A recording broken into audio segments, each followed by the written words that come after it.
Terus kita tangkap adalah aura semangat dari Didi Kempot. Edi Nuansa. Dari Edi Nuansa itu aslinya Banyuwangi, cuma dia domisili di Denpasar. Baik pemirsa, dimanapun Anda berada, hari ini 40 hari yang lalu seorang seniman kebanggaan Indonesia telah meninggalkan kita dan kita di Indonesia, bahkan di dunia ya, karena beliau itu juga milik dari dunia juga. Kita tahu bahwa di Suriname ya, beliau terkenal besar juga di sana, sehingga tidak cuma di Indonesia kita merasa kehilangan. Dan malam hari ini hampir di seluruh Indonesia yang juga seniman-seniman bersentuhan langsung pada saat itu ketika Pak Mas Didi Kempot berjuang, tentu juga sekarang ini sedang menggelar hal serupa dengan kita, mengenang beliau, tidak cuma keberadaannya tapi perjuangannya, eksistensinya di dunia seni, dan juga belajar bagaimana aura beliau terpancar di masyarakat juga. Kaum milenial juga banyak yang merasa kehilangan tanpa mereka sadari, berlinang air mata ketika mendengar wafatnya beliau. Dan hari ini di sini ada Mas Imam Jun, seniman dari Tegal yang beliau juga bersentuhan langsung. Ada beberapa lagu ya yang diciptakan Mas Jun ya, dan dinyanyikan Mas Didi Kempot. Kalau lagu saya sebenarnya hanya satu lagu yang dinyanyikan Didi Kempot. Cuma karena kebetulan Kempot itu sama saya satu naungan di satu label di MS Record dulu. Jadi kita cukup dekat karena dianggap satu geng lah ya, satu geng. Itu di situ memang dulu ada banyak teman-teman yang terkumpul di MS Record di bawah asuhan Mas Ari Wibowo. Yang siapa saja pencipta-pencipta yang waktu itu satu geng? Kalau saya sebetulnya saya ini paling junior di antara mereka. Di situ dulu ada Edi Nuansa. Edi Nuansa itu aslinya Banyuwangi, cuma dia domisili di Denpasar. Terus ada Abung WS, ada Iwan Adanya, terus Kuntet Mangkulangit, dulu ada Wildan Nasution, dan banyak lagi lah. Itu sebenarnya banyak yang tergabung dalam satu label itu. Kalau artis yang topnya ya, artis nasionalnya waktu itu yang ada Iqnur Nurjana, Evita Mala. Kalau popnya itu 5 Minute, terus siapa itu, Farid Harja. Nah yang model kayak saya itu yang artis-artis kelas bawahnya lah, level bawahnya. Kempot waktu juga masih di level bawah sebetulnya.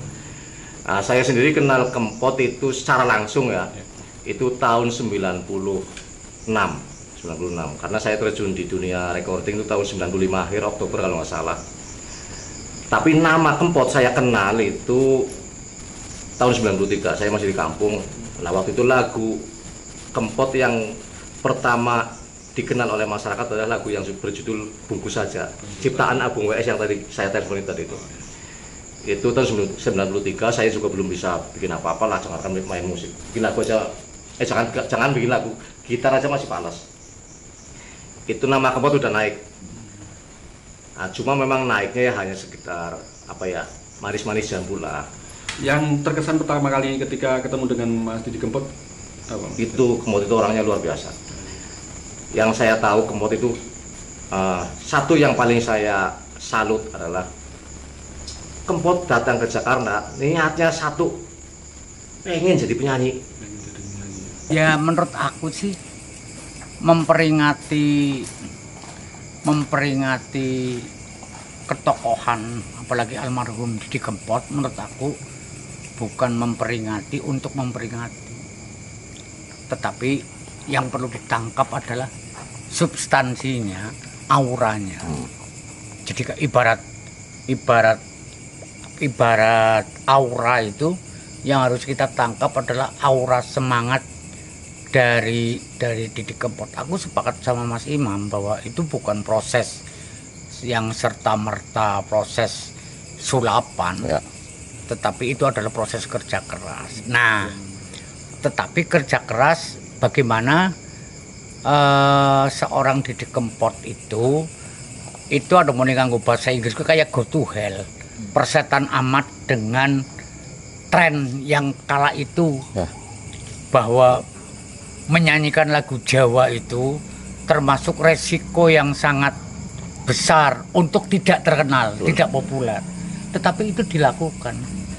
Dan ternyata sepanjang apa yang dia lakukan, ada peribahasa bahwa proses tidak akan hasil, tidak akan mengkhianati proses.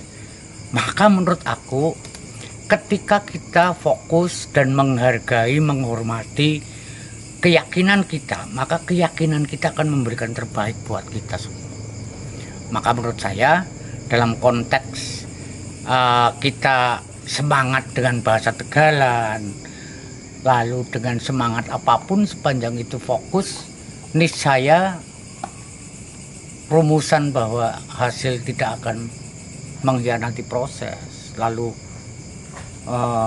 profesionalisme itu akan memberikan juga yang terbaik. Saya pikir itu akan terjadi. Maka selamat memperingati, dan saya punya keyakinan memperingati bukan untuk memperingati, tetapi teman-teman mampu menangkap substansi, aura dari perjalanan Didi Kempot menjadi napak tilas panjenengan. Gitu aja. Ya. Jare Kiai iri oleh kok. Benar.